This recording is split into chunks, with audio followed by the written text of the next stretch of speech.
Well, for me, it's a pleasure to be here.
finally be here? Well, for me, it's a pleasure to be here.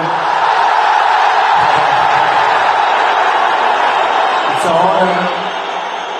I feel yesterday the welcome that they give to me, to my family. And of course, I will give my best for this club, Al Nassr. Thank you, everybody.